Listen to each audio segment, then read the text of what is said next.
देवा जावोनिया महायोगपीठे तटे भीमरथ्यां वरं पुंडरीकाय दातु मुनींद्रैः समागत्य तिष्ठन्तमानन्दकन्दं परब्रह्मलिंगं भजे पांडुरंगं।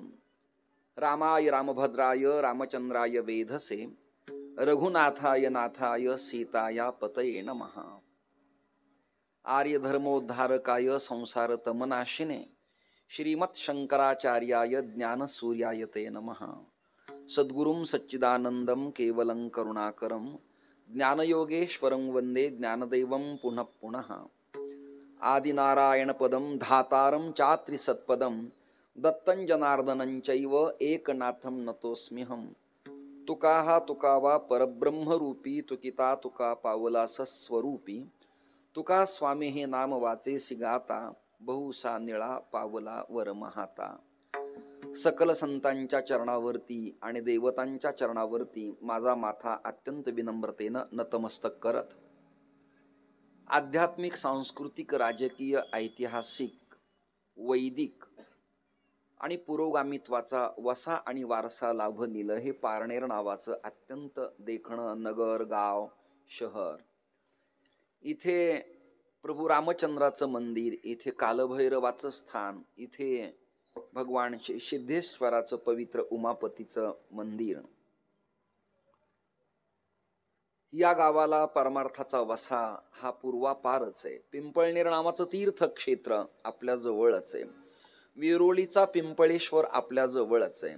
पळशीच्या रुक्मिणी पांडुरंग परमात्म्याचं जुनाट जुनं अत्यंत रेखीव चोखीव मंदिर आपल्या जवळच आहे। श्री ताहराबादकरांच्या वंशातील वनकुटेकर महाराजांचा प्रभाव या भागात अधिक प्रमाणात असायचा। माझे ज्येष्ठ गुरुबंधू आदरणीय वेदांताचार्य श्री पुंडलिक शास्त्री जंगले महोदयांचं अत्यंत प्रेम या गावावरती आहे। अनेकांच्या कथा सचिन महाराजांनी आपल्या समस्त मित्र परिवाराला बरोबर घेऊन या मंडपात ठेवल्या। कधी इकडे तोंड करून कथा झाली, कधी तिकडे तोंड करून कथा झाली। जागा आणि मंडप मात्र तोच आहे। एकदा अचानकच अवकाळी पाऊस आला आणि सभामंडप सोडून मला मंदिरात कीर्तन करावं लागलं होतं।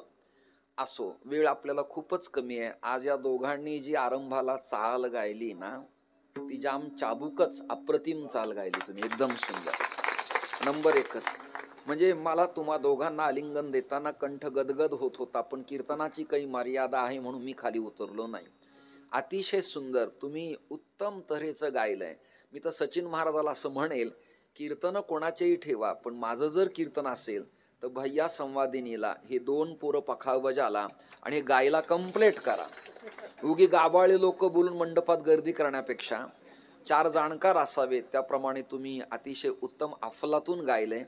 चित्रीकरण करणारे त्या यूट्यूब चॅनलचे 2 कॅमेरे त्यांनाही मी धन्यवाद देतो। प्रत्यक्षदर्शी जे चित्रीकरण पाहताय त्यांनाही धन्यवाद देतो आणि एडिटिंग नंतर पुन्हा जी कीर्तन आपली पाहणार आहे त्यांनाही मी धन्यवाद देणार आहे। या बाजूचे टाळकरी त्यांचे गुरुजी माता भगिनी आबालवृद्ध। पारनेरची एक खासियत आहे, रामायणाला भागवताला माऊलीच्या चरित्राला माता भगिनींची गर्दी या मंडपात पहिल्यापासूनच जास्त असते। पारनेरला पुरुष मंडळी कमी होत चाललेले, त्याचं दुःख आणि खेद वाटतो मला। देवाने असं करू नये, त्यांनाही आयुष्य द्यावं आणि त्यांच्याही करवी अर्धा मंडप भरावा अशी भावना व्यक्त करायला काय हरकत नाही। मी आल्या आल्या आमच्या ऋषिकेश सचिन बडवे यांच्या निवासस्थानी थांबलो। त्याच्या मातेनं आणि त्यांना शक्य तेवढी सेवा माझी करण्याचा प्रयास आणि प्रयत्न केला। आदरणीय कथेच्या सांगतेनंतर ज्यांच्या मुखातनं कथा होती ते सचिन महाराज सेटे मला त्या निवासस्थानी भेटण्यासाठी आले। आपुलकीनं मला आलिंगन आणि नमस्कार केला। मीही त्यांना अंतःकरणापासून आशीर्वाद दिला। प्रसिद्ध कथाकार कीर्तनकारांच्या कथा कीर्तन व्हावेतच, पण महाराष्ट्रात आपल्या संप्रदायातलं एखादं लेकरू कथेवर जाऊन मंचावर तत्वज्ञान सांगत असेल तर गौरवानं जुन्या लोकांना त्याची पाठ थोपटावी असा पवित्र काळ आलेला आहे। त्यांना चान्सेस द्यायला पाहिजेत। अनेक कथाकारांना साथ दिलेले अरुण भैया हे कथेत आपल्या तंतुवाद्याच्या माध्यमातून एक रसस्वादन निर्माण करणारा मनुष्य आहे।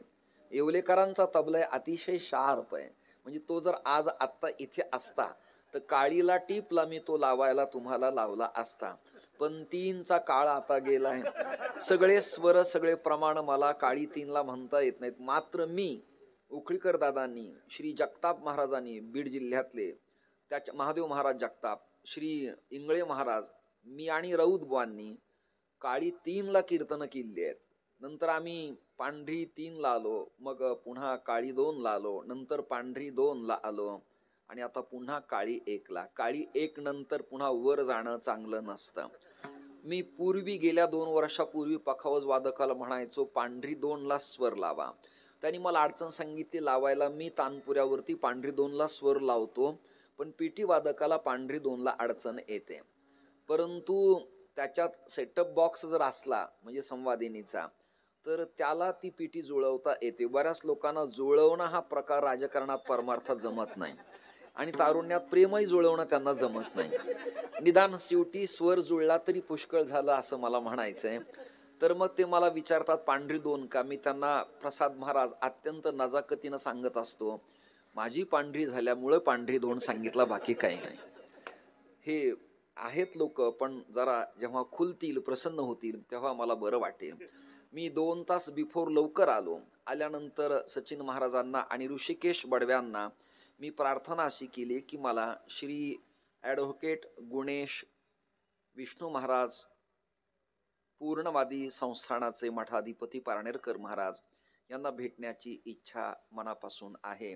पण तिकडनं या असा निरोप न आल्यामुळं मला इथे मंडपात यावं लागलं. चला, मोठी माणसं असतात. विठ्ठल विठ्ठल विठ्ठल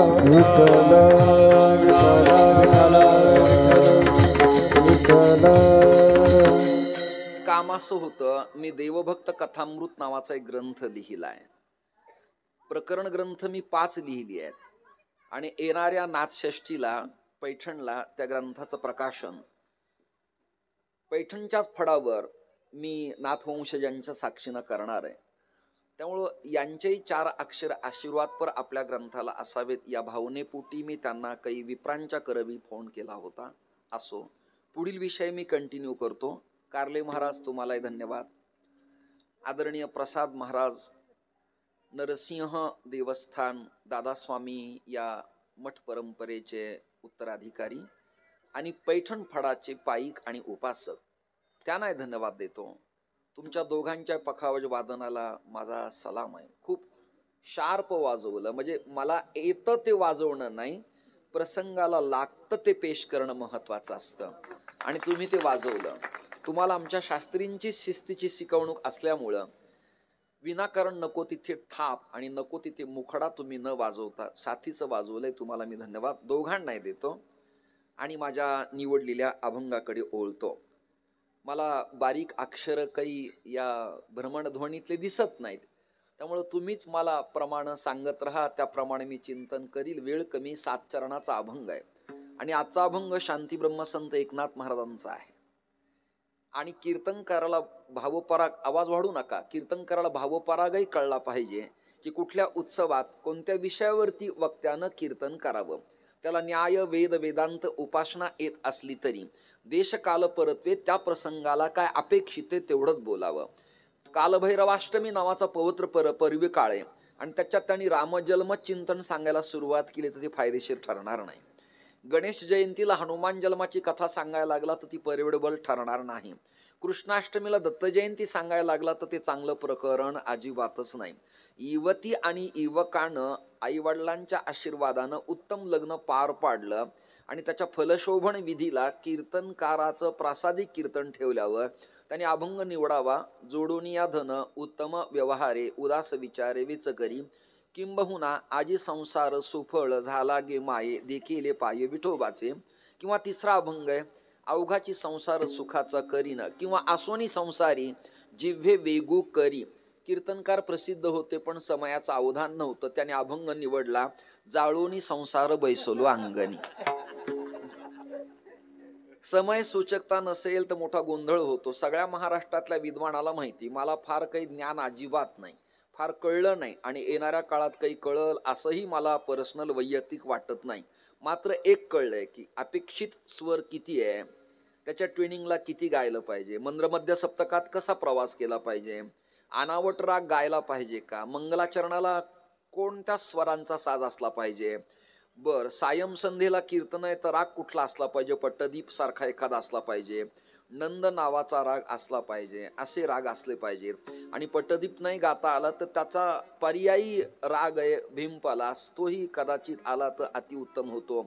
आणि भगवान कृष्ण परमात्म्याला परमप्रिय असलेला केदार नावाचा एक राग, कलावती आणि मालकंस हे राग परमेश्वराला परमप्रिय आहेत. पहाटेचं कीर्तन ललिताचा असेल आणि काला असेल फडाचा किंवा संस्थानिकांचा, तर भूपेश्री नावाच्या रागांच्या स्वरांचे साज गाणारांनी गावेत, वक्त्याला प्रसन्न करावं आणि श्रोत्याचं अंतःकरण खेचावं. एक किंबहुना नाही भूपेश्री जमला तर भूप नावाचा राग त्याला यावा लागतो. तो सारे ग प ध सा असा त्याचा आरोह आणि अवरोह प्रवास आहे. तर त्यावेळेला तुम्ही कुठलाही जगातला राग गायला तर तो यशस्वी ठरत नाही. त्याचं कारण आहे, शास्त्रानं गाणं समय त्याला पहाटचा मांगल्याच्या पवित्र पर्व काळातला दिल्यामुळं त्या प्रसंगाला तोच राग गायला पाहिजे. माध्यान्हालाही कोणता राग गावा यालाही संगीत प्याथीमध्ये विशेष महत्व प्रतिपादन केलेलं आहे. माझे संगीतातले मार्गदर्शक गुरुवर्य डॉक्टर श्री विकासराव कशाळकर यांच्याकडं पुण्यात मी संगीत विशारद नावाची उपाधी प्राप्त करून घेतली. त्यामुळं मला कोणत्या समयाला काय म्हणावं मिनिमम ते थोडं थोडं कळतं. भैयांच्या समोर हे सगळं मी सांगणं म्हणजे एखाद्या सूर्यापुढं दिवा लावण्याचाच मूर्खपणा केल्याचा भास मला होतो. आजच्या कीर्तनात माझे परमप्रिय परमभक्त, माझ्यावरती, आमच्या समाधानावरती आणि आमचे गुरुबंधू ढोक महाराजावरती प्रेम करणारे श्री सोमनाथ दादा उपस्थित आहे. सपत्नीक त्यांना मी धन्यवाद देतो. कोणी संतवृंद, विप्रवृंद, गाणवृंद असतील आणि ज्यांचं नाव मला पाठ नाही त्यांना इथून मंचावरून कोटी कोटी नारायण करतो आणि आज निवडलेल्या अभंगाची भूमिका आपल्यासमोर स्वच्छ आणि स्पष्ट अशी करतो. सुगी काय, कालावधी काय, प्रसंग कोणता आहे? तर आता 4 सुग्या आपल्या संप्रदायात सांगितल्यात. सुग्या म्हणजे उत्सव, पर्व काळ. कोणती कोणती सुगी आहे? आवाज खानकाय लागलाय, आतापर्यंत चांगला होता. एक आषाढी नावाची एकादशी आहे, कार्तिकी नावाची एक एकादशी, माघी नावाची एक एकादशी आहे आणि चैत्री नावाची एक एकादशी आहे. या 4 एकादशा वारकरी संप्रदायात अध्वर्यू, अग्रगण्य, प्रमुख लीडर अशा प्रकारच्या प्रतिपादन केल्यात. याचा अर्थ असा, शुद्ध आणि वद्यातल्या प्रत्येक महिन्याच्या एकादशांना गौण मानावं असा त्याचा अर्थ अजिबात नाही. पण त्यातली त्यातही मास्टर ऑफ माइंड ज्याला म्हणावं लागतं, प्रमुख लीडर, या 4 तिथे आहेत. आणि संतांचं प्रमाण असं आहे, आषाढी कार्तिकी विसरू नका मज, सांगतसे गुज पांडुरंग. पांडुरंग परमात्मा संतांना संदेश देतो, गुह्य सांगतो की आषाढी आणि कार्तिकी या 2 एकादशांना, चतुर्थ एकादशांना मला विसरू नका. वारकरी संप्रदायात चतुर्दशी नावाची तिथी पंशात आली की बिनचूकपणे त्र्यंबकेश्वर तीर्थक्षेत्रात, त्र्यंबक तीर्थक्षेत्रात नाशिक जिल्ह्यात जायचं असतं. सासवडला काकांच्याकडे जायचं असतं. आणि फाल्गुनातली षष्ठी आली की पंचपर्व श्रेणी आहे, त्यामुळं पैठणातल्या वारीला फडकऱ्यांनी यायचं असतं. आणि बीजेला जगद्गुरु तुकोबारायांच्या वैकुंठ गमन सोहळ्याला देहू तीर्थक्षेत्रात जायचं असतं. असा सरासरी आपल्या संप्रदायाचा नियम आहे. अन्य संप्रदाय किती मोठे बलदंड सांपत्तिक बळानं थोरले असले तरी ज्ञानदेव तुकारामासारखा संत नाही आणि गाथा ज्ञानेश्वरी सारखा ग्रंथ नाही, हा माझा स्वानुभव आहे. माझ्या 15 पिढ्या या संप्रदायात खर्च झाल्यात, त्यातला 15वा मी आणि तुम्ही आहोत. तुमचे पितृचरण आणि मी 15वे आहोत, मकरंद आणि तुम्ही 16वे आहात. हा क्रम मी आतापर्यंत करत आलेलो आहे. श्रोते हो, तसं मग ज्ञानोबारायांची वारी आल्यानंतर पांडुरंग परमात्मा कार्तिकी एकादशी झाल्यानंतर पंढरपुरात थांबत नाहीत. त्यांना अवदासीन्य आहेत, त्यांना करमत नाही, पांडुरंगाचं मन लागत नाही. रुक्मिणीचाही कंठ गदगद होतो, पुंडलिकाचाही संदेश येतो. दिंडीरवण अवघ हळहळ करतं. लोहदंड तीर्थातलं पाणी तापवावं गॅसवर, चुलंगणावर, एखाद्या शेगडीवर, तसं लोहदंड तीर्थातलं पाणी दिंडीरवनातलं म्हणजेच पावटण पाटण म्हणजे पंढरपुरातलं, मी नावं तुम्हाला भिन्न भिन्न देतोय, ते उकळायला लागतं. वाहता वाहता तिथली नाव शांत बसते. जसं कन्हैयाची बासरी ऐकल्यानंतर यमुना जळ स्थिर स्थिर आहे, रविमंडळ स्तब्ध होतं. तद्वत कार्तिकीची वारी आणि समाधी सोहळा प्रकरण पंढरपुरात निरोप गेला की देवाला करमत नाही, औदासीन्य प्राप्त होतं. पुढचं वाक्य ऐका. जोगेश्वरीलाही करमत नाही, पुढचं वाक्य ऐका. तिचा जो कांत आहे, वल्लभ आहे, यजमान आहे, पती आहे, मालक आहे, त्या कालभैरवालाही करमत नाही. पद्मावती जगदंबेलाही करमत नाही. पुढचं वाक्य ऐका. हजेरी मारुतीलाही करमत नाही. मारुतीराय पण हलतात, इंद्रादी देव येतात. आधी उपलक्षणानं सगळ्यांचा समावेश आला. ब्रह्मा चतुरानन आला. श्री शिवतत्व सिद्धेश्वर त्या देवस्थानात आले. उमासती पार्वती आली. रमा म्हणजे लक्ष्मी आली. नारायण म्हणजे विष्णू आले. रुक्मिणी आली. रामचंद्र आले. सीता आली. दंडकारण्य आलं. सह्याद्री पर्वतांच्या रांगा आल्या. कौलगिरी पर्वत आला. ब्रह्मगिरी पर्वत आला. भागीरथी कुशावर्त तीर्थ, यमुना गोदा गंगा आणि वृद्ध गंगा आणि चंद्रभागा आणि कृष्णा आणि वेणा या सगळ्या नद्या आळंदीच्या दिशेनं पाऊलवाट करतात. कारण असं आहे, जीवाचा जीवलग, प्राणाचाही प्राण, सख्यांचाही सखा. एक वाक्य बोलतो, कळणारे लोक टाळ्या देतील. जीवनात मित्र मिळतो पण सखा मिळत नाही. लक्षात धरा. हे सखे तिमत्वा प्रसभम यदुक्तम.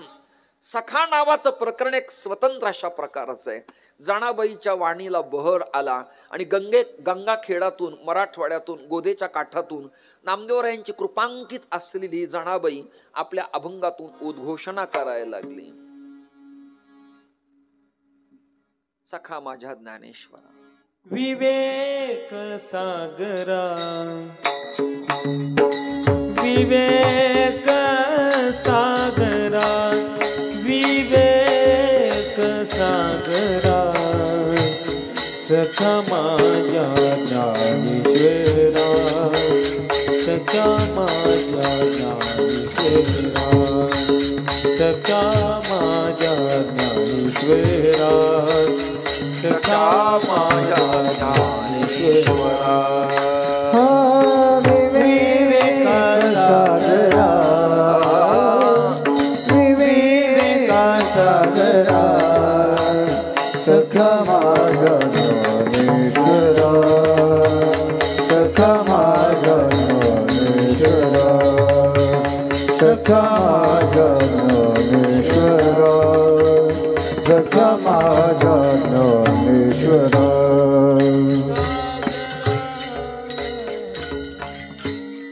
सागर अटलांटिक, पॅसिफिक, अरबी समुद्र सागरच आहेत ना, पण विवेकाचा सागर जगाच्या पाठीवर एकच आहे. वा वा येवलेकर, जगाच्या पाठीवर एकच विवेकाचा सागर आहे आणि त्याचं नाव कैवल्य चक्रवर्ती संत सम्राट श्री ज्ञानोबाराय. सचिन महाराज ज्ञानोबारायांची कथा सांगतायत ना, मग मी इथे आता भागवत सांगण्यात मजा नाही, मी आता रुक्मिणी स्वयंवर सांगण्यात मजा नाही, मी चांगदेवांचं चरित्र सांगण्यात मजा नाही, मी आता गणपतीचा इतिहास सांगण्यात मजा नाही, मी आता मारुतीरायाचं स्वतंत्र चिंतन करण्यात मजा नाही, मी संप्रदायाचा विकास आणि उदय सांगण्याची आवश्यकता अजिबात नाही. कथेचा समावेश, येणाऱ्या कीर्तनकारात अभिनिवेश आणि एकत्रीकरण असलं पाहिजे, तरच येणाऱ्या वक्त्यांना तो विषय टच होतो आणि पुढचं वाक्य ऐका भैया, हृदयाला परतत्व स्पर्श होतो. विवेक सागरा. काय होतंय, तुम्ही तिकडच्या लोकांची सूचना ऐकता आणि आवाज वाढवता. जे मन लावून ऐकणारे त्यांना मंडपात पुष्कळ जागा आहे, अजून जेवढे बसलेत पुरुष तेवढे लोक बसू शकतात. ते बसल्या बसल्या त्यांच्या क्वाटवर आणि बसल्या बसल्या ओट्यावर त्यांना आवाज पोहोचावा आणि एवढ्या बिलात माझं कीर्तन त्यांना ऐकून जावं असं माझं कोर्टात ॲफिड्यूट झालेलं नाही. ते आलेशान पेशव्यासारखं निवांत घरी बसतील, जहागीरदारासारखं ते चालणार नाही. आवाज वाढवू नका. आवाज वाढवला की ब्लास्ट होतो आणि जेवढा आवाज वाढवावा तेवढा वक्त्याला त्याचा आवाज प्रभावाने वाढावा लागतो, मग त्याची मॅचिंग होत असते. मला ट्विनिंग शास्त्र परमेश्वर कृपेने उत्तम कळतंय, त्यामुळे तुम्हाला मी बोललो. बाकी तुमचं माझं भांडण अजिबात नाही आणि तुमचाही दोष नाही. गायक वादक ऐकणारे आवाज वाढवा म्हणत असतात, माझं यापेक्षा वेगळं म्हणणं आहे. कीर्तनात आवाज वाढवण्यापेक्षा सचिन दादा जातानी काही वाढवा. मराठी कळते ना तुम्हाला सगळ्यांना. जरा खोलत राहा, हलत राहा, प्रसन्न राहा. काही लोकांना चिंतन करा, गांभीर्याचं चिंतन करा, विनोद करा. काहींना प्रसाद महाराज कळतच नाही, त्यांच्यासाठी माझ्याकडे वाक्य खुलता कळी खुलेना. तरी मुडदाड हसलेच नाहीत. विठ्ठल विठ्ठल विठ्ठल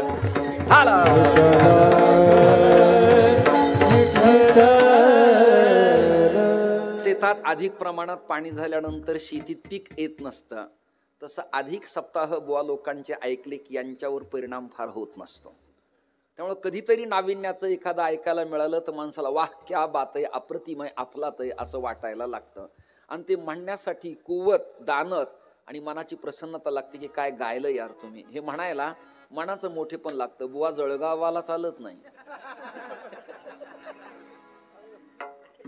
म्हणजे जिल्हा नव्हे न जळणारा असा त्याचा अर्थ आहे.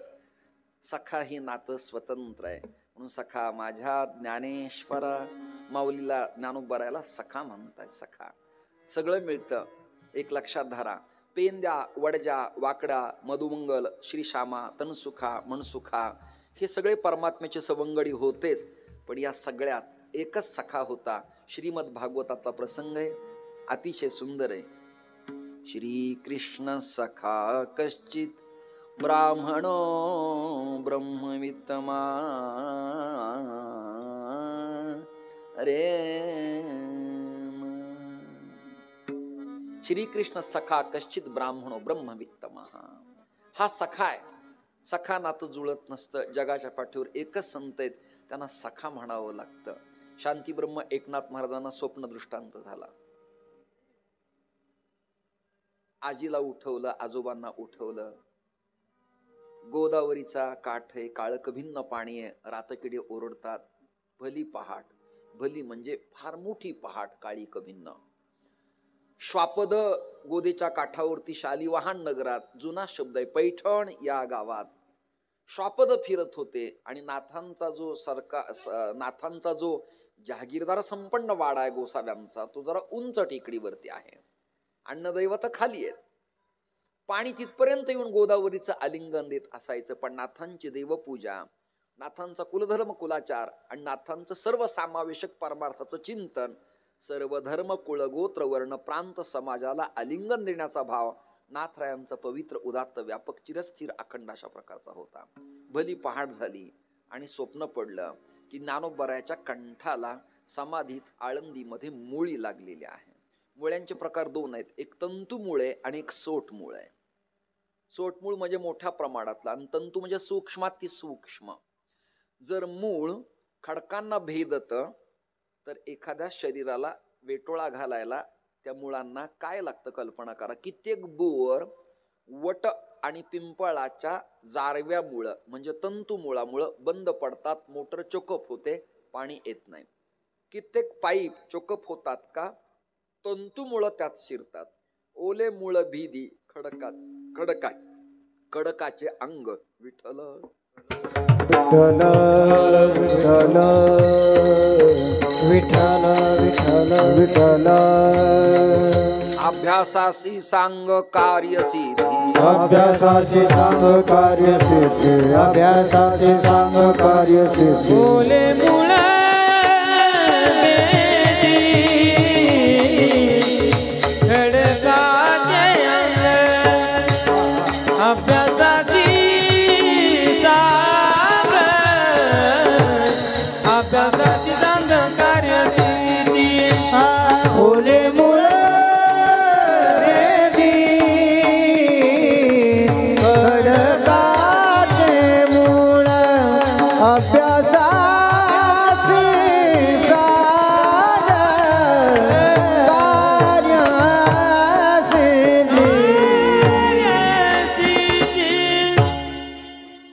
खडकाला पाषाणाला ब्लास्ट करूनही दगड फुटल्या जात नाही.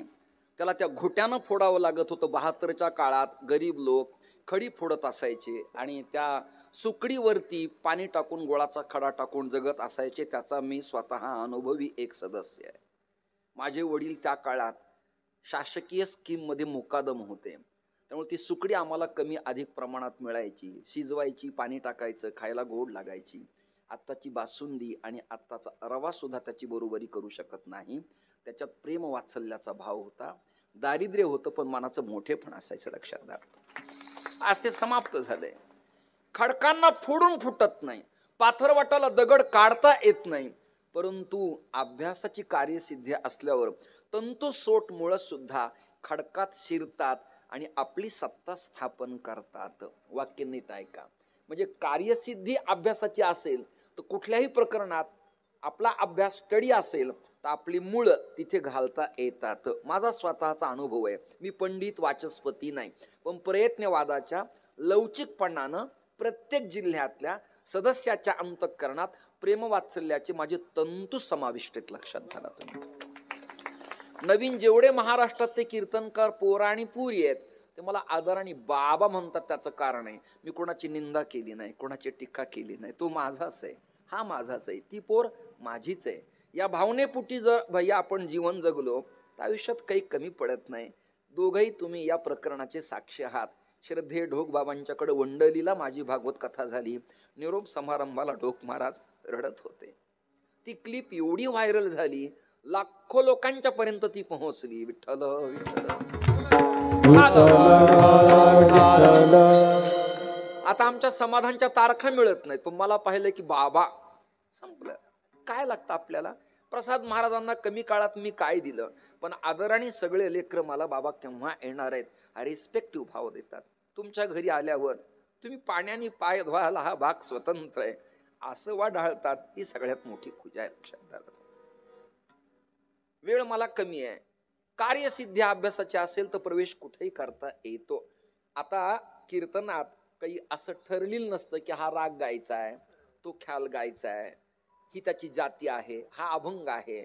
सैन्यात जसा गोळीबार केव्हाही होऊ शकतो तटबंदीवरती, तसं कीर्तनात प्रमाण वादन हे ठरलेलं नसतं आणि ठरलेले फार काळ प्रसिद्ध होत नसतात.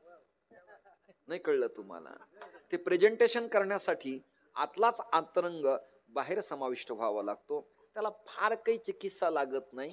एकदा समोर सिद्धांत आला, प्रमेय आला, प्रक्रिया आली की भगवान परमात्मा अपसिद्धांत न होता अबाधित प्रकरण आपल्या मुखातून बोलून घेतो. विठ्ठल विठ्ठल.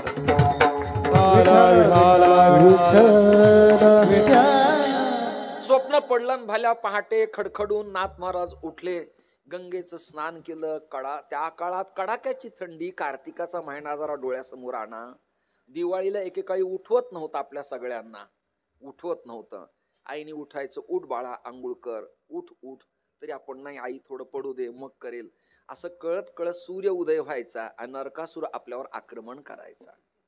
आता नरकासूर नसला तरी अनेक नरकासूर महाराष्ट्रात आहेत की ज्यांना राम कृष्ण देव धर्म संत देवी देवता आवडत नाहीत. हे नरकासूरच आहेत. विठ्ठल विठ्ठल विठ्ठल.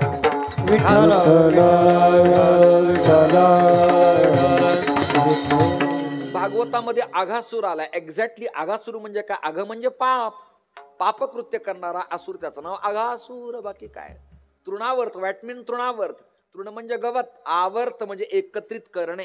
म्हणजे काय? स्वच्छता अभियान. अंतरंग आणि बहिरंग हे सगळे भाव महाराजांना माझे आवडले आणि ते मला येताना म्हणाले, कथा खूप ऐकल्या, कथा मी करतो, पण या माणसाच्या माइंड मधून काय बाहेर येईल काही सांगता येणार नाही. मला फार बरं वाटलं. मला ते सिनियर मोस्ट आहेत, त्यांचं वय थोरलंय माझ्यापेक्षा, मी त्यांना कमी आहे, परंतु एकामेकाला प्रेमभाव देणं महत्वाचे. उखळीकर असतील, संदीपान दादा असतील, पांडुरंग बाबा घुले असतील, मोठ्यातली मोठी मंडळी असतील, शास्त्रीजी असतील, आमचे जंगले महाराज, तुंतुणे शास्त्री, या सगळ्यांनी मला प्रेम दिलं. माझा एक स्वभाव आहे, आपल्या पश्चात आपलं नाव घेऊ न घेऊ, घेता सज्जनांची नावे. विठ्ठल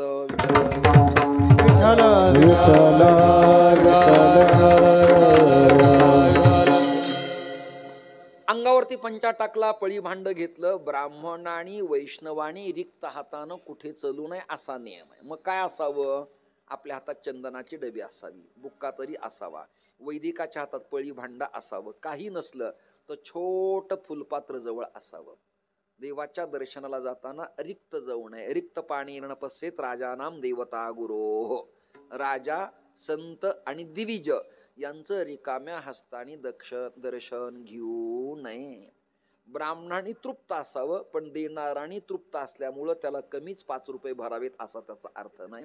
भूयस ज्ञान द्यावं म्हणजे भूरी ज्ञान द्यावं म्हणजे बरी पूर्ण द्यावं आणि त्याने ते स्वीकारावं. ऐकत राहा, ऐकत राहा. याची आयाचित वृत्ती असावी. पण त्याचा प्रपंच विकून कीर्तन करायची वेळ त्याच्यावर येत असेल तर ही आयाचित वृत्ती कामाची त्यालाही नाही आणि समाजाला नाही. वेळ आपल्याला खूप कमीत. खरं तर मला या अभंगावर कंटिन्यू 4 दिवस पाहिजेत.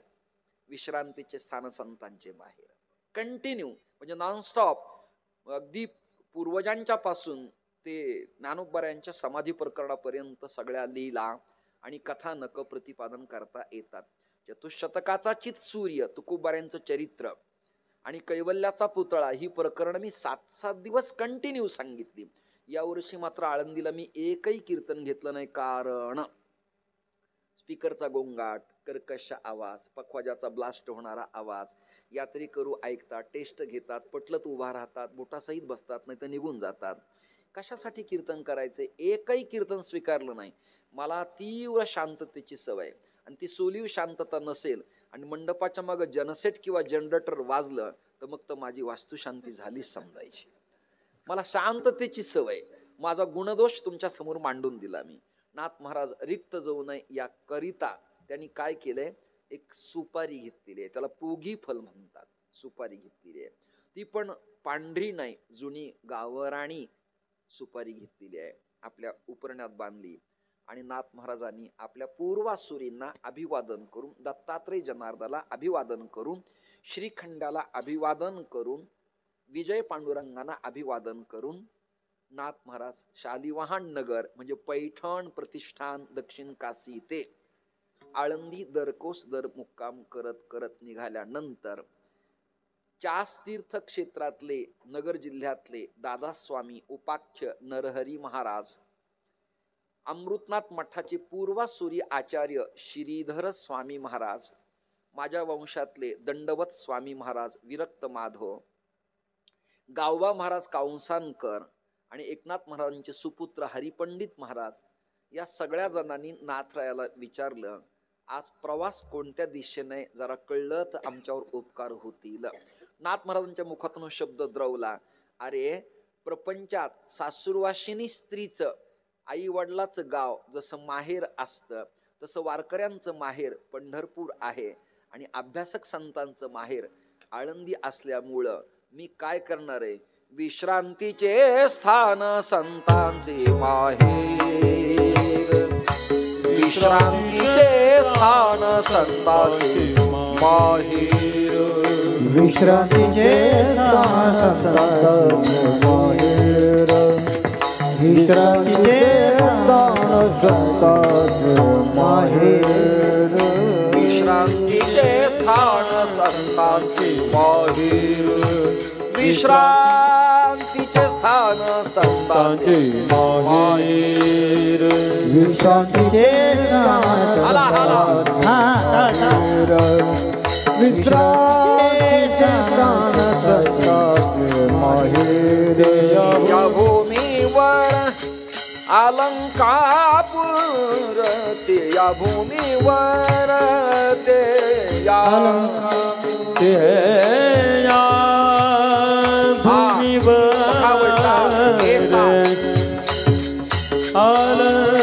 अलंकापूर तुझ्या भूमीवर, भूमीवर तुझ्या भूमीवर,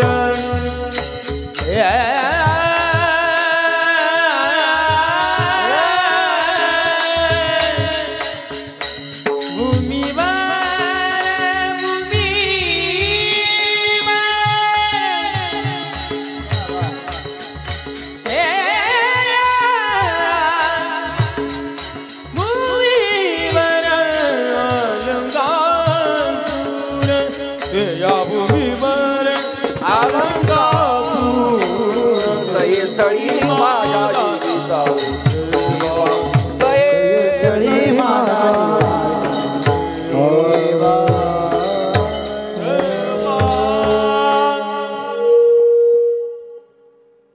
विश्रांतीचे स्थान संतांचे माहेर, ते या भूमीवर अलंकापूर. अलंकापुराचे ऐका ना वाक्य, सह्याद्री खंडात ऐका ना वाक्य. स्कंद पुराणाच्या सह्याद्री खंडात आळंदीचे अनेक नाव आहेत. पहिलं नाव आहे आनंदवन. कोणतं नाव आहे? आनंदवन. दुसरं नाव आहे शिवपीठ. तिसरं नाव आहे अलंकापूर आणि चौथं नाव आहे अलंकावती. विठ्ठल विठ्ठल विठ्ठल विठ्ठल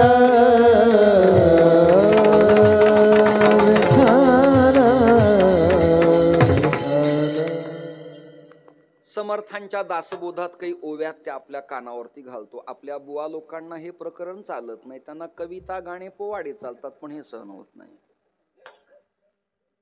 ते म्हणाले धर्मस्थापनेचे नर ते ईश्वराचे अवतार झाले आहेत पुढे होणार देणे ईश्वराचे. तुझा तू वाढवी राजा मुलींच्या संहार झाला. पुढचं वाक्य ऐका. उदंड जाहले पाणी स्नान संध्या करावया बुडाला औरंगजा पापी आनंदवन भुवन. अंडरलाईन. आनंदवन भुवन. पुणे प्रभागाचा जो भौगोलिक इतिहास आहे त्याला आनंदवन म्हणायचे. आळंदीचं नाव आनंदवन आहे. गांभीर्यानं चिंतन ऐकणाऱ्यांना हे आवडेल. ज्यांची कानं खराब आहेत त्यांना हा विषय कळणार नाही. विठ्ठल विठ्ठल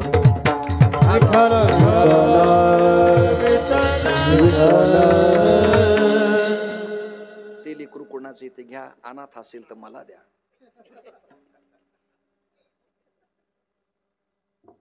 घ्या त्याला जवळ.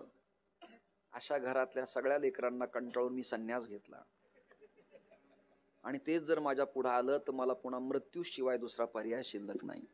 त्यामुळं मी एक नवीन सिनेमा काढणार आहे. तो पारनेरलाच रिलीज करू. त्याचं नाव आयानो लेकर सांभाळा.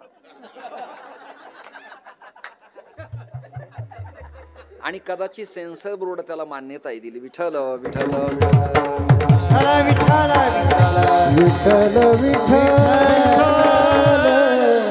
मी कीर्तनात विनोद कधी ठरवून केलाच नाही. बोलेल तो विनोद झाला. सोपं गणित. ज्ञानोबा तुकोबाराने व्याकरण पाहिलं असेल, पण ते बोलेल ते व्याकरण झालं. ते बोलतील तो वेदांत झाला. सोपं गणित आहे. श्रुते हो तयाचे बिसाठ सुखे म्हणून येत वेद. हा त्यांचा अधिकार आहे. चिंतनाला वेळ आपल्याला कमी आहे. आनंदवन नाव आहे त्याचं. अलंकापूर तीर्थ आहे. अलंकावती आणि शिवपीठ हे जुनाट. ज्ञानाबाई तेथे मुकुट. मुकुट म्हणजे प्रमुख, लीडर, सगळ्यात समोर असलेला अग्रेसर व्यक्ती असा त्याचा अर्थ. ज्ञानदेव वैष्णव मोठा म्हणजे मुकुटमणी. विठ्ठल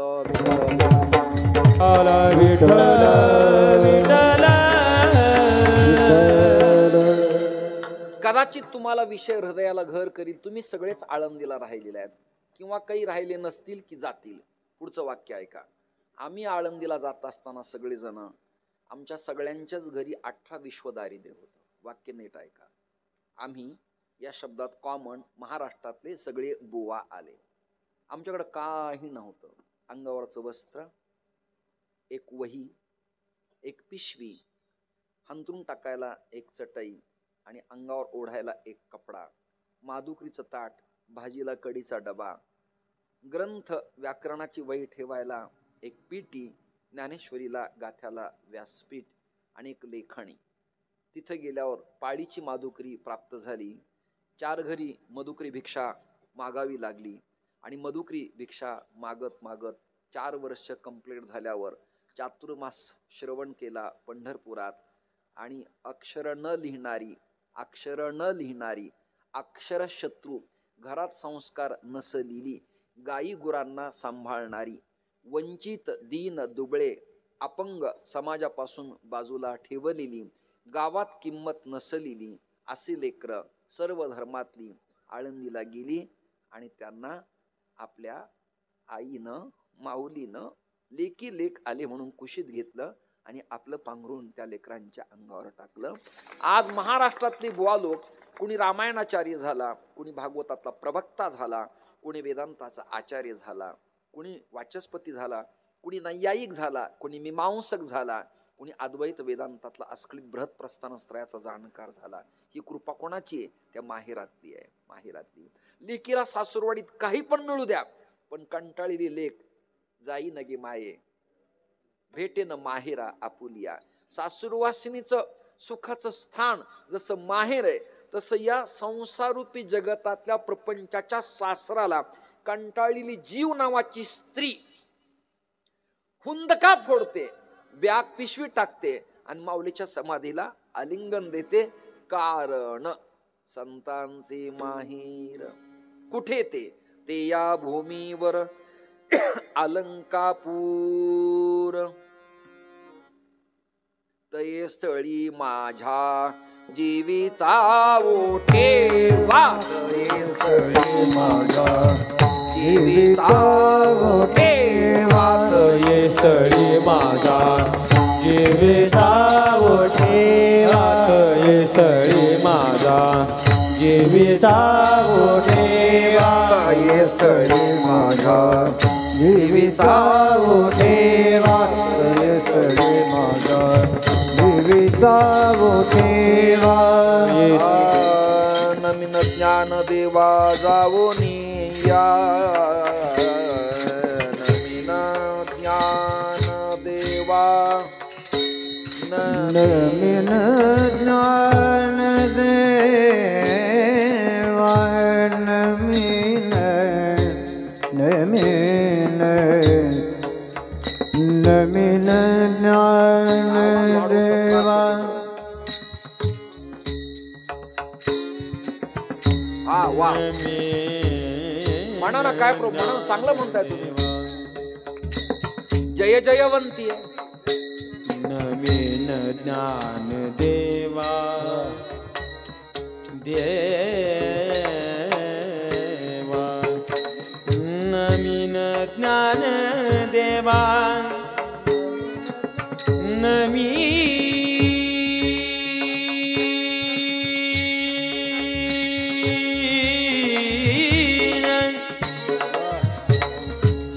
नवीन ज्ञान देवा, नवीन. आता यांच्यासारखाच आवाज यांचा करा ना. हा नवीन ज्ञान ज्ञान देवा,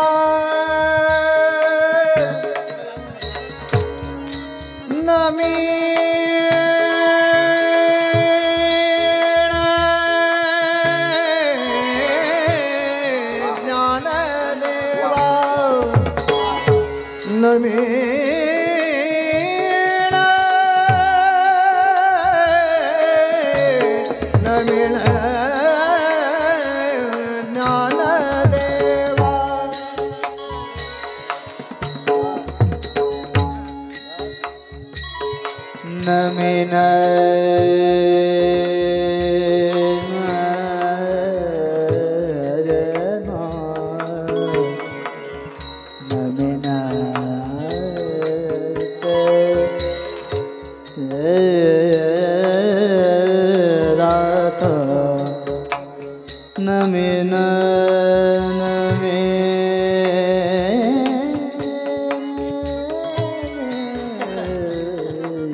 असे कीर्तनकारांनी त्या त्या प्रसंगाला त्या त्या वेळेला त्यांना चान्सेस दिलेच पाहिजेत.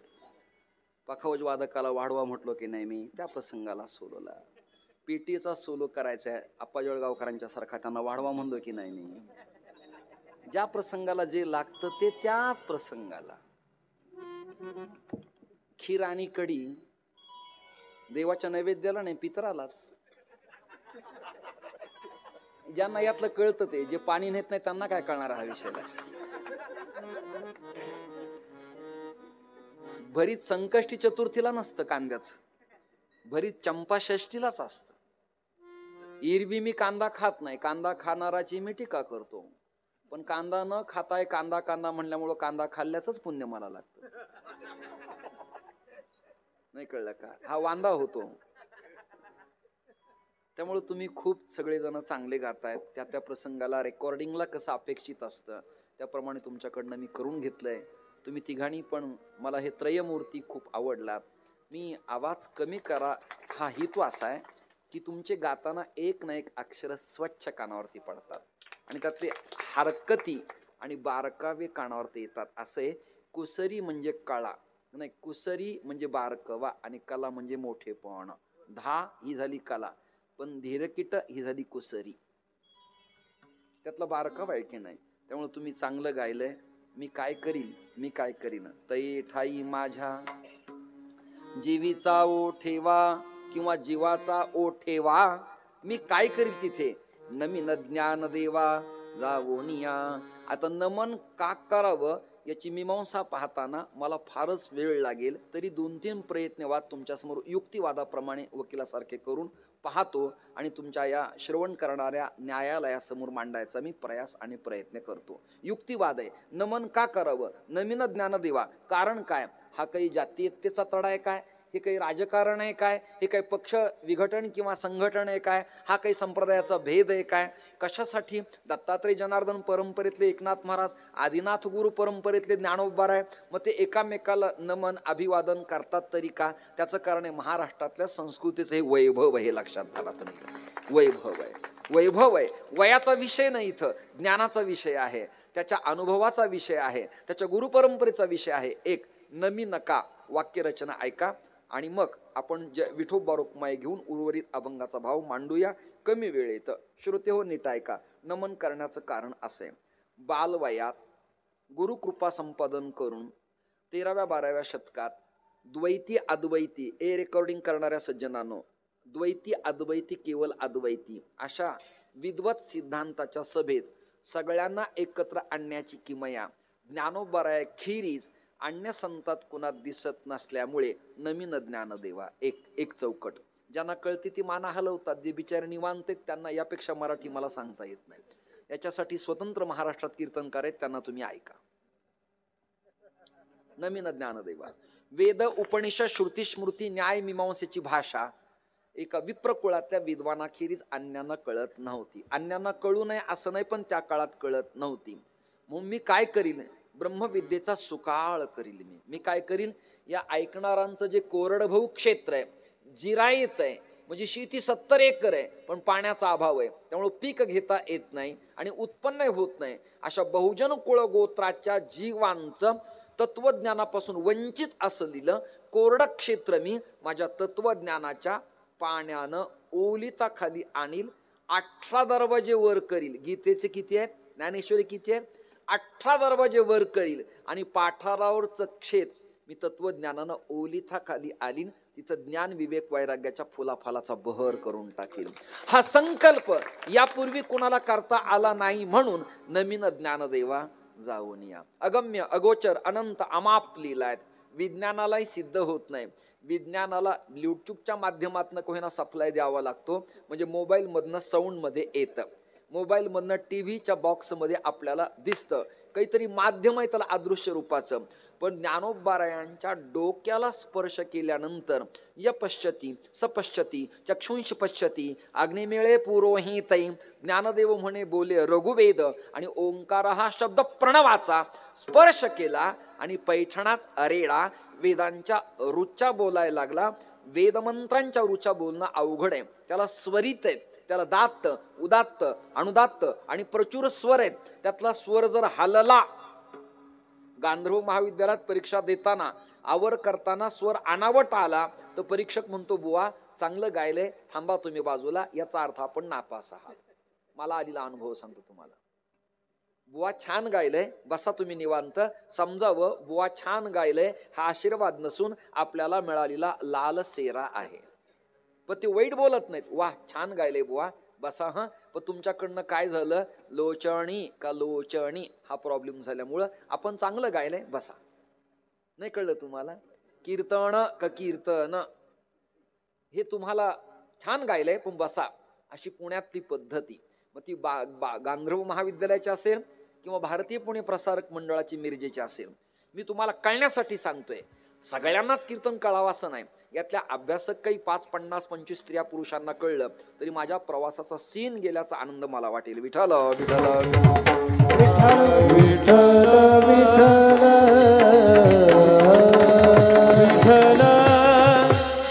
वेदाची स्वरित जर चुकली तर काय होतं, मंत्र चळे थोडा तरी धडची होय वेडा, तरी धडची होय वेडा, तरी धडची होय वेडा.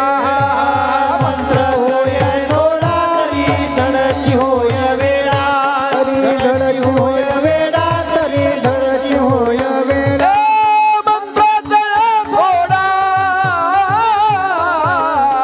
मंत्र तळे थोडा तरी धडची होय वेडा, धडची होय वेडा, धडची होय वेडा. मंत्र तळे थोडा धडची होय वेडा, धडची होय वेडा, धडची होय वेडा, धडची होय. मी माझ्या जीवनातली चूक सांगतो. शाबासकी सांगितल्यावर कोणी पण प्रसन्न होतं. माझ्या जीवनातला अपमान सांगतो. मी आळंदी चक्रांकित बाबांच्याकडे भागवत ऐकत होतो. ऐका, कुंभार गुरुजींच्याकडे शिकत होतो. पुढचं वाक्य ऐका. आनंद आश्रम स्वामींना अभिवादन करायला जात होतो. साधक आश्रमात जात होतो. पण बृहत प्रस्थानत्रयातले अक्षर अनावट आणि पारिभाषिक मला उमगत नव्हते, कळत नव्हते. माझ्या मनाला वाईट वाटायचं. मी रडत असायचो इंद्राणीच्या काठावर पुंडलिकाच्या जवळ बसून एकांतात. पाणी वाढल्यावर असं वाटायचं कधी कधी विठ्ठलपंतासारखं ध्यानत प्रायश्चित आपण घ्यावं. परंतु मला पुढे प्रपंच करायचा होता, संतती होणार होती, कीर्तन करायचे होते, पारनेरला येऊन आज कमवायचं होतं. त्यामुळं ती गडबड मी केली नाही. कुंभात मला पदं घ्यायची होती, कुंभातली पदं मला त्यागायची होती. आणि इसवी सन 2015 साली मला संन्यास घ्यायचा होता दंडी. त्यामुळं मी ठरवलं की आत्ता एवढ्यात गडबड आपल्याला काही नको, मरण अटळच आहे पण सद्यस्थितीला नको. म्हणून श्रोते हो, मी थांबलो. मला एक जण जवळ आला. त्या जवळ येणाऱ्या माणसाचं नाव सांगतो, न्यायाचार्य डॉक्टर श्री नामदेव शास्त्री महाराज भगवान गडकर. मला म्हणले काय झालं तुला रडायला? म्हणलं मला औदासीन्य आलंय. विप्रकुळात जन्मून म्हणजे ब्राह्मणांच्या घरात जन्मून सुद्धा मला वेदांची मंत्र चांगली म्हणता येत नाहीत. काय करावं ते कळत नाही. त्यांनी मला प्रमाण दिलं. ते प्रमाण असे, अरे वेदाचा तो अर्थ आम्हासीच ठावा. वारकरी संतांचा अभिवादन आहे. तुला मंत्र नाही म्हणता आले तरी चालतील, पण आळंदीत जर शिकलास तू तर वेदांचे अर्थ तुला सांगता येतील. हे प्रमाण मला ठसलं, पटलं. माझं डोळ्याचं पाणी मी स्वतःहून पुसलं आणि श्रीभी चितळे गुरुजींच्या पाठशाळेत मी प्रवेश केला. तर मंत्र सुरू होते तिथे. आम्हाला संध्येपासून आरंभ. घरी तुमच्या काय येतं त्याला काही अर्थ नाही. पाठशाळेत गेले की अ ब क ड पासून सुरुवात. तुम्ही ग्रामीण भागात पखवाज वाजवत असाल तर वैद्यवांच्याकडे गेल्यावर, डवरी गुरुजींच्याकडे गेल्यावर, श्री आदरणीय सुभाषभाऊ देशमुखांच्याकडे आल्यावर, अभिमन्यू आबा मुळ्यांच्याकडे आल्यावर, रामभाऊ काजळ्यांच्याकडे आल्यावर, पंडित भवानी शंकरांच्याकडे आल्यावर, भागवत घोरपडकर गुरुजींच्याकडे आल्यानंतर प्रताप पाटलांच्याकडे आल्यानंतर सुरुवात पुन्हा न ता अ क अ त धेत धीर किट ग क अ कत ही अक्षरं शिकावी लागतात. नाही हो मी वाजवतो गावी, तू वाजवतो पण असं वाजवावं लागतं, असं वाजवावं लागतं. नाही मी आळंदीला न जाताच कीर्तन करतो. कीर्तनच काय तू मंडप करशील तयार, पण तुला शिकावं लागेल. विठ्ठल विठ्ठल विठ्ठल मला मंत्रच येत नव्हते. अपोहिष्टा मयो भुवस्तान ऊर्जे दधातना. ते स्वर चुकले की गुरुजी मला म्हणायचे, आतापर्यंत हजारो विद्यार्थी माझ्याकडे शिकले, पण तुझ्या एवढा निर्बुद्ध प्राणी मी अजून पाहिला नाही. मला वाईट वाटलं. मला गुरुजी निर्बुद्ध म्हणाले. पुन्हा मी भेटलो शास्त्रींना. काय करावं ते म्हणले, चल माझ्याबरोबर नथुबाबांच्याकडं. मोठे बाबांच्याकडं, नथुबाबांच्याकडं मला ते घेऊन गेले. आणि नथुसिंग बाबा दौऱ्याचे मालक आमच्या, ते मला म्हणाले, अरे ते काय म्हणाले? ते म्हणाले, निर्बुद्ध आहेस तू, म्हणजे नाव न घेता अरेडा आहेस. मग मला नथुसिंग बाबा म्हणाले, आणि गांभीर्य इथं गांभीर्य, इथं गांभीर्य, रस हास्य नाही, इथं गांभीर्याचा रस आहे. नथुसिंग बाबा मला म्हणाले, काय म्हणाले तुला ते? मला निर्बुद्ध म्हणाले. निर्बुद्ध प्राणी जगाच्या पाठीवर एकच आहे, त्याचं नाव महिसी पुत्र आहे, त्याचं नाव अरेडा आहे. पण या रेड्याला कुठंच जरी प्रवेश नसला तरी आळंदी तत्वज्ञानाच्या विद्यापीठात माऊलींच्या करवी अरेडा जर बोलतो तर तुझी काय किंमत आहे लक्षात धरतो. विषय संपला. अभ्यासकांना विषय कळला. वेदमंत्र नाही आले तर अवघड समस्या, ते शिकलं पाहिजे, परंतु नाही आले तर अवघड आहे. अभंगाचे स्वरितही अवघड आहेत. कोणत्या अभंगात कोणत्या अक्षराला सम आहे आणि कोणत्या अक्षरावरती आघात द्यावा याला स्वरित आणि समांतर न्यास म्हणतात. विठ्ठल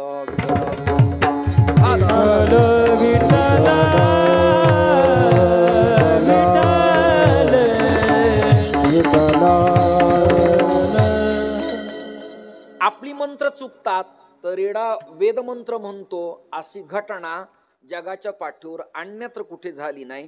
मंडन मिश्राच्या दरवाजातले 2 पोपट सोन्याच्या पिंजऱ्यातले शास्त्र चर्चा करत होते, स्वतःप्रमाणम मतप्रमाणम. याखेरीज इतिहासात भारतीय तत्वज्ञानात संतांच्या स्पर्शानं एखादा पशु बोलला असं न घडल्यामुळे नवीन ज्ञानदेवा जावणिया. अजून एक सांगतो, न ऐकलेलं. ग्रंथाचं नाव आहे ल.रा. पांगरकर. ग्रंथाचं दुसरं नाव आहे ज्ञानेश्वर दिग्विजय. त्या ग्रंथात असा विषय लिहिण्यात आला, कपिलधारा नावाचं तीर्थक्षेत्र आहे बीड जिल्ह्यात आहे, मांजरसुंब्याजवळ. ते वेगळं, ते मन्मथ स्वामींचे, ते जंगम बांधवांचे, वाणी बांधवांचे, पंचाचार्य परंपरेचे, रेणुकाचार्य परंपरेचे, ते स्वतंत्र आहे. कोल्हापूरजवळ एक कपिलधारा तीर्थ आहे, तेही स्वतंत्र आहे. परंतु नाशिक त्रिंबकच्या जवळ एक तीर्थ आहे, सर्वतीर्थ टाकेच्या शेजारी, मुंबईवरून इगतपुरी घोटी मार्गे त्रिंबकला जाताना, त्याचं नाव कावणाई गाव आहे. कावणाई, तिथे फलहारी मठ आहे, तिथे रामचंद्राची मूर्ती आहे, तिथे भागीरथी कुंडातनं अवतीर्ण होते. आणि सेगावीच्या गजानन महाराजानं तिथे काही दिवस तपश्चर्या केली असा पुरावा आहे. पुढचं ऐका आता. सांख्यांच्या शास्त्राचा उदय म्हणजे सांख्यानी कपिलांनी जे शास्त्र आपल्या आईला शिकवलं ती जागा म्हणजे कपिल आश्रम आहे, कावणाई, नाशिक जिल्हा. तुम्ही न ऐकलेले विषय तुमच्या समोर मांडतोय मी. तिथे त्याचं नाव आहे फलाहारी आश्रम. तिथे कमलाकर भट्ट नावाचे ब्राह्मण राहत होते. त्यांच्या बायकोचं नाव होतं शुद्धमती. सरळ गणित आहे, शुद्ध आहे मती जिची, अशी जी ती शुद्धमती. विमलमती, सात्विक, स्वच्छ, असूया नसलेली, लोकाची शेजारणीची निंदा टीका न करणारी, मुरडत हसत इतराचा अपमान न करणारी, तिचं नाव शुद्धमती. ती शुद्धमती होती. ऐका, ती त्या कुंडावर स्नानासाठी गेली. पतीचं धोतर आणि लेकराची लंगोटी पिळून घरी येत असताना भारताची तीर्थयात्रा करणारे नामदेवराय, गोरोबा काका, सावता महाराज, ज्ञानेश्वर महाराज त्या दिंडीमध्ये पाहिले आणि तिची सुदबुदच हरपली. गवळणीने कन्हैयाला पाहिल्यावर गवळणीला वेड लागावं तद्वत ती कपडे धुवायचंच विसरली. तिने काय केलं, धुतलेले कपडे खांद्यावर टाकले आणि आपलाच पदर आपल्या हातानं पाण्यात धुत बसली. बाकीचे लोक हसायला लागले, पण ती शुद्धमती होती, कुणाची टीका करत नव्हती. तेवढ्यात तिचा नवरा बोलवायला आला. अगं 2 तास घंटे होऊन गेले, घरी स्वयंपाक करायचाय, हे संत आपल्या घरी घेऊन जायचे. टीका नाही केली. कोण, कुठले, जिल्हा, तालुका, संस्था, गाव, आडनाव, जाती, गोत्र, कोणत्या संस्थेचे, कुठून सुटले, काय शिकले, किती पास आहेत, किती नापास आहेत, नाही. संत आहेत ना, या. कमलाकर भट्टाने सांगितलं आमच्या घरी या. ज्ञानोबाराय नामदेवराय घरी गेले. कावणाई, नाशिक जिल्हा. आडनाव शुक्ल ब्राह्मण, त्यांच्या घरी गेले. माध्यान दिनी, शुक्ल यजुर्वेदाचे अभ्यासक, त्यांच्या घरी गेले आणि त्यांचा पोरगा संताला बोलवायला चाललो म्हणून मागलच्या दरवाजानी जाताना अचानक 10च्या आकडेवाला काळ्या डोंब्या नागत्या लेकराला चावला. नीट ऐका. पंक्तीत आणून ठेविला बाळ, तिथे तो महाव्याळ. अरे पंक्तीत आणून ठेविला बाळ, तिथे तो महाव्याळ.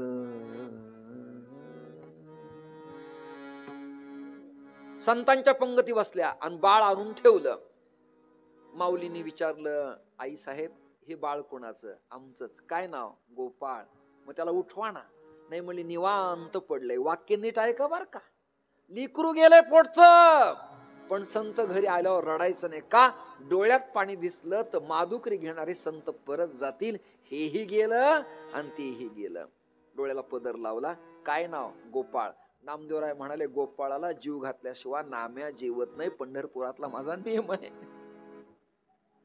विना घेतला आणि भजन सुरू केलं आणि माऊली उठले आणि लेकराला स्पर्श केला. कथा समाप्त.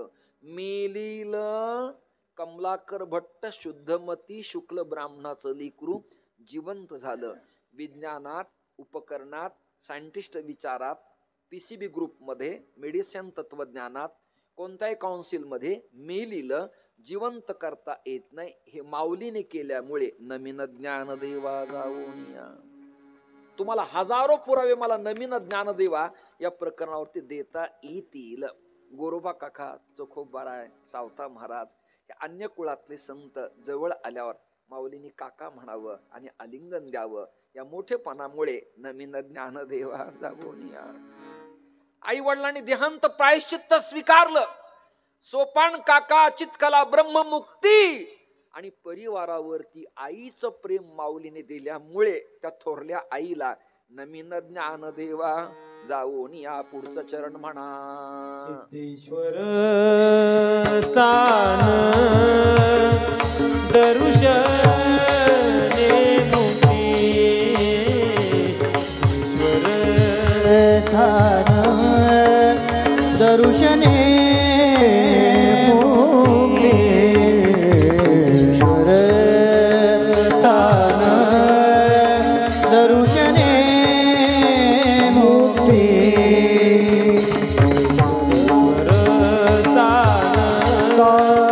दरुशने मुक्ती.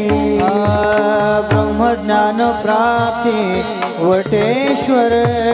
ब्रह्मज्ञान प्राप्ती वटेश्वर. वटेश्वर वटेश्वर स्थळी माझा जीवाचा बोठेवा. माझा जीवाचा बोठेवा. ब्रह्मज्ञान प्राप्ती वटेश्वर. ब्रह्मज्ञान प्राप्ती वटेश्वर. वटेश्वर वटेश्वर स्थळे माझा जीवाचा बोठेवा.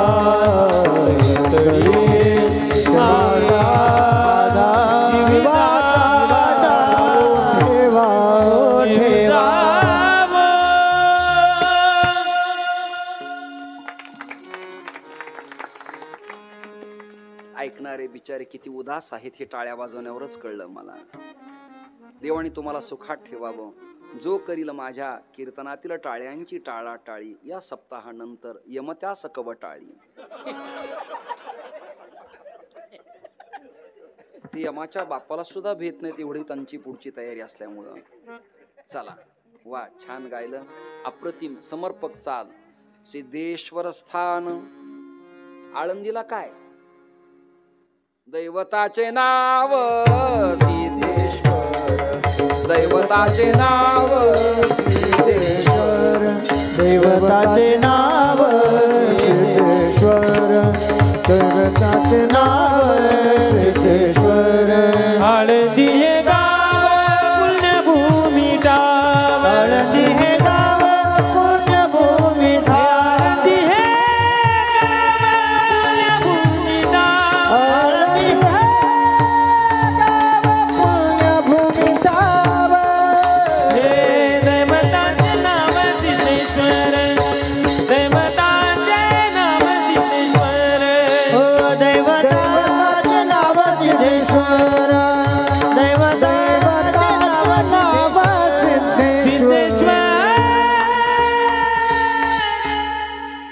आपल्या पारनेरच्या जवळच एक गाव आहे, त्याचं नाव सिद्धेश्वरवाडी आहे.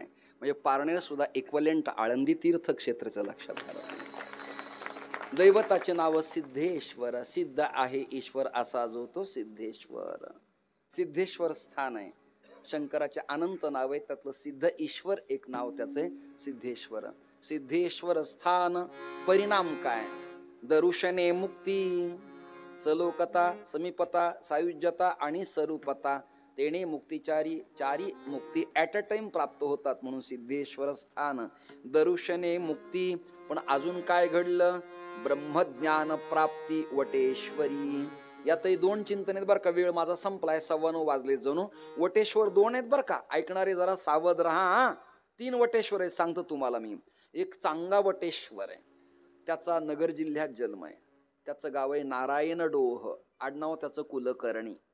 आणि अजून एक चांगा आहे, त्याचं नाव मरुदगण चांगा, त्याचं नाव केशवदास. पुणतांबा, गोदेचा काठ, पुणतांबा, नगर जिल्हा. केवढे भाग्यवान आहेत नगरवाले तुम्ही. आता तुम्ही किती भाग्यवान आहेत, काय केलं हे येणाऱ्या 23ला कळेल. विठ्ठल विठ्ठल विठ्ठल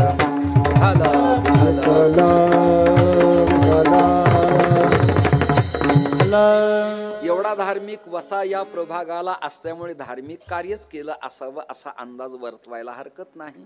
सूर्य आणि जयद्रथ 23 तारखेला आपल्याला कळेल. वेळ आपल्याला कमी आहे श्रोते हो. आहा, दरुशने स्थान बर का. मुक्ती आहे तिथे प्राप्त आणि ब्रह्मज्ञान प्राप्ती वटेश्वरी. मग यातला कोणता चांगा? राऊळ चांगा हा महानुभाव पंथीयांचा आचार्य आहे. 3 चांगा सांगितले बरं मी. ढोबळ लोक सांगतात चांग देवच, परंतु 3 चांगा आहेत. हे जे चांगा आहेत त्यांनाच कळतं.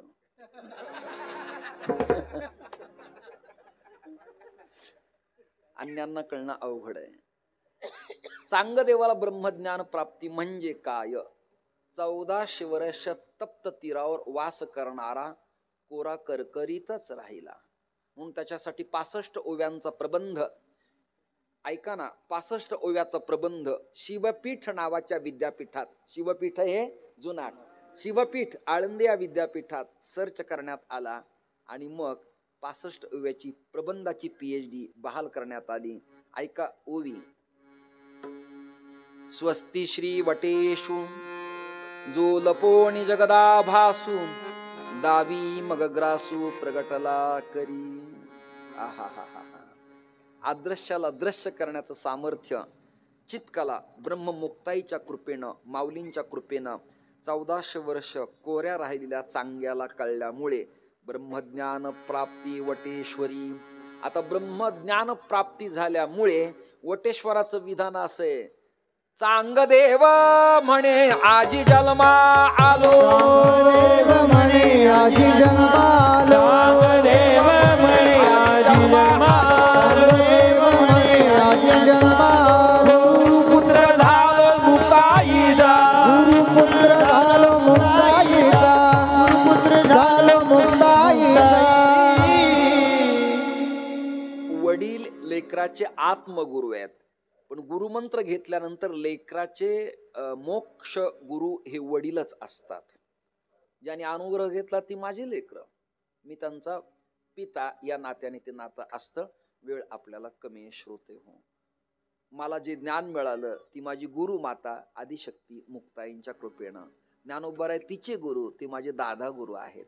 गुरु, परमगुरु, परमेष्ठी गुरु आणि परात्पर गुरु अशी परंपरा प्रतिपादन करण्यात आली. श्रोते हो, तिथे एक अजून स्थान आहे 84 सिद्धांचा सिद्ध बेटी मेळा. दुसरं प्रमाण आहे हा सुख सोहळा स्वर्गी नाही, पाठातला अभंग आहे. आणि इथे एकनाथ महाराज सांगतात 84 सिद्धांचा सिद्ध बेटी मेळा. पुढचं वाक्य आहे का, प्रत्यक्ष स्थापिला कल्पवृक्ष.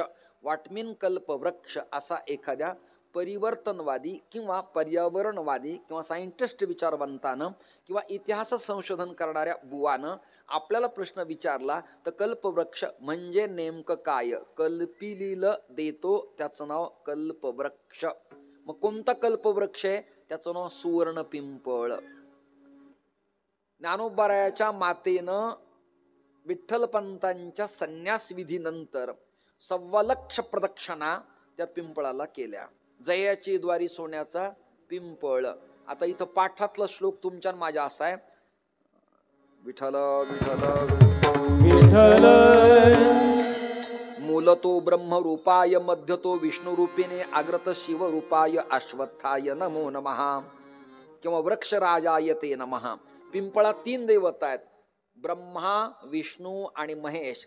म्हणून आई साहेबांनी प्रदक्षिणा केल्या. म्हणूनच तो पिंपळ माऊलीच्या दरबारात आहे आणि म्हणूनच तुकोबाराय म्हणाले जयाची द्वारी सोन्याचा पिंपळ. त्याच पिंपळाचं नाव आहे प्रत्यक्ष स्थापिला कल्पवृक्ष. परिणाम काय? तयासी घडता नित्य प्रदक्षिणा.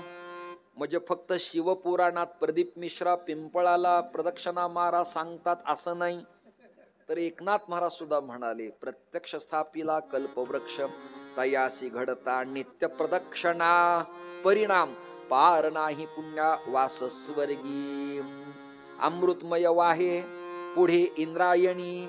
इंद्रायणीची मोठी कथा आहे, पण घड्याळाकडे तुमचं लक्ष वेळ संपत आलाय, लक्षात धरा तुम्ही. इंद्रायणीचा इतिहास आहे, ग्रंथ स्कंद पुराण खंड सह्याद्री. त्यात कथा अशी आहे, पार्वती आणि शंकर इंद्रायणीच्या काठावर निवांत ध्यानस्थ असताना आकाश मार्गानं इंद्र चालला. इंद्र देवांचा राजा इंद्र चालला विमानातून मृत्यूलोकात पृथ्वी तलावर आळंदीमध्ये इंद्रायणीच्या काठावर. पार्वतीकडं त्याचं लक्ष केंद्रित झालं. कुणाचं? इंद्राचं. म्हणून तर सवेची इंद्रपणाची उटी उतरे. विनाकारण नापास नाही मंडळी, सगळी नापास झाला. लक्ष केंद्रित झालं. शंकराच्या लक्षात आलं. शंकराने डोळे उघडले आणि आत्मज्ञानानं कळलं की माझ्या अर्धांगिनीवरती लक्ष इंद्राचं केंद्रित झालेलं आहे. पुन्हा डोळे झाकले आणि इंद्र हसला. हसल्यावर सोमनाथ दादा भाऊ राग आला पार्वतीला. कुठल्याही स्त्रीला आपल्या नवऱ्याबद्दल कुणी वाईट बोललं तर राग यावा. तिचं नावच पत्नी, अंडरलाईन, तीच पत्नी, अंडरलाईन. ज्यांना कळलं नाही ते प्रसादाला या सगळे जण. मला यापेक्षा मराठीत बोलता येत नाही. पार्वतीला राग आला, माझ्या नवऱ्याला हसलास काय? मेल्या, तुझं पदही जाईल, भ्रष्ट होशील, तुला भग पडतील. शाप ऐका बर का, भग पडतील आणि तुझं अंग वितळेल. हिमालयात बर्फ सूर्य उदयानंतर जसा वितळतो, हिमगिरी वितळतो आणि अलकनंदेच्या पाण्याचा प्रवाह वाहतो, तद्वत इंद्राचं अंग वितळलं. इंद्र आयणी म्हणून ती झाली इंद्रायणी. अमृतमय वाहे पुढे इंद्रायणी. भागीरथी आदि करुणी तीर्थराज. ऐशिया स्थळी समाधी ज्ञानदेव. एका जनार्दनी ठाव अलंकापूर विठोबार भूमाय. विठोबार कुमार विठोबार कुमार विठोबार कुमार विठोबार कुमार हे हे हे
चक्रवर्ती संत सम्राट श्री ज्ञानोबरायांच्या चरित्राचं गाण आदरणीय सचिन महाराज करतायत.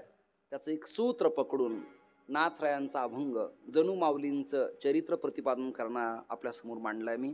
माझ्याकडनं काही प्रमाद झाला असला, स्वर गेला असला, तालातून गेलो असलो, काही अभंगाचे भाव राहिले असले तर मायेच्या पदराने आपण मला क्षमा कराल अशी अपेक्षा विनेकरी आपल्याकडनं करून माझ्या कीर्तन सेवेला मी विराम देतो. स्पीकरवाल्याला खूप धन्यवाद, टाळकऱ्यांना धन्यवाद, निरागस जी लेकरं आहेत त्यांना सगळ्यांना धन्यवाद देतो आणि श्रोत्यांनाही धन्यवाद देतो, माता भगिनींना धन्यवाद देतो.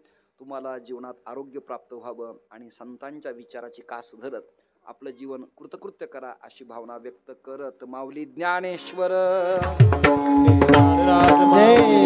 ज्ञानेश्वर माऊली ज्ञानराज माऊली ज्ञानेश्वर माऊली ज्ञानेश्वर माऊली ज्ञानराज माऊली तुकाराम ज्ञानेश्वर माऊली. ऐका ना, जरा बसलेले माझ्यावर उपकार करा ना, हात वर करा ना सगळेजण. आणि चित्रीकरण करणारे 2 कॅमेरे ऐका ना, एडिटिंग करताना एक माझ्याकडे ठेवा आणि एक त्यांच्याकडे ठेवा. खर्च जरी गावकऱ्यांचा असला तर मधून अजून मलाही दाखवा, त्यांनाही दाखवा. भानुदास एकनाथ भानुदास एकनाथ भानुदास एकनाथ भानुदास एकनाथ ज्ञानदेव नामदेव तुकोबा एकोबा नामदेव नामदेव तुकोबा लोबा मुक्ताबाई जनाबाई मुक्ताबाई बहिणाबाई मुक्ताबाई जनाबाई मुक्ताबाई बहिणा भानुदास एकनाथ भानुदास एकनाथ भानुदास एकनाथ भानुदास एकनाथ ज्ञानदेव तुकाराम तुकाराम तुकाराम ज्ञानदेव तुकाराम तुकाराम भानुदास एकनाथ टाळी वाजवा माय बाप. एकनाथ भानुदास एकनाथ भानुदास एकनाथ भानुदास एकनाथ भानुदास एकनाथ भानुदास एकनाथ भानुदास एकनाथ दास एकनाथ भानुदास एकनाथ भानुदास एकनाथ भानुदास एकनाथ भैरवनाथ भगवान की जय रामचंद्र भगवान की नमस्कार पते हर हर छत्रपती शिवाजी महाराज की जय नरेंद्र संभाजी महाराज महाराज की भारत माता की जय वंदे मातरम अवधूत चिंतन श्री गुरुदेव दत्त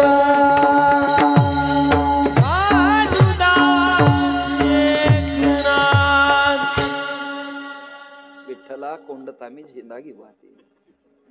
आपलातून तुम्ही सगळ्यांनी गायले, पुन्हा पुन्हा तुमच्या भेटी व्हाव्यात अशी सप्ताह करताना भीक घालून माझ्या कीर्तनाला विराम देतो. त्या आजींना काही बोलायचे वाटतं.